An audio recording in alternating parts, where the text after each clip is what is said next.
वहाँ है क्या बिहार में जाने लायक? पहले बिहार को तो बदलो। वहाँ है क्या जाने लग कि कोई मराठी जाएगा? क्या है बिहार में? क्या है? पूरी इतिहास की बैंड बजा के रखे बिहार के नेता लोग।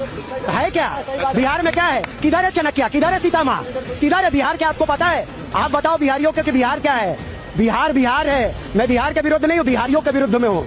उनको बुद्धि ही नहीं है, जिधर जो डगराता है उधर ही डगर जाते हैं। तो क्या घंटा रह के हम बिहारी गर्व से कहते सीता माँ के बच्चे, उनके विचार पे चलते हैं। और उत्तर भारतीय को हमेशा से चुतिया बनाया जा रहा है, और उत्तर भारतीय हमेशा से चुतिया बनते हुए आ रहे हैं। चाहे शत्रुघ्न सिन्हा हो, और चाहे निरहुआ हो, दिनेश लाल यादव हो, या कोई भी हो, उत्तर भारतीय को चुतिया बनाया जा रहा है कि मराठी ऐसे होते हैं, मराठी वैसे होते हैं। कोई मराठी कैसा भी, मैं भी बिहारी हूँ, शान से रहता हूँ मराठी लोग के बीच में। हम किसी को रोक नहीं रहे, लेकिन ऐसे बोल रहा है निरहुआ दिनेश लाल, हारा हुआ खिलाड़ी है, बीजेपी का नेता है, अभी तो यूपी में हार गया। पहले जीत के बात करे तो समझ आ रहा है। अब बीजेपी दिल्ली से बोली होगी कि भाई तू हिट हो जा, तो अपना दिखा रहा है। और वो पप्पू यादव जो बिहार में हमेशा जमीन पे ही लेटा रहता है, वो जमीन पे ही लेटा रहता है। बिहारियों के लिए संस्कार दो, और बिहारियों के लिए ऐसी बुद्धि दो जो समाज में इज्जत सर उठा के जी सके।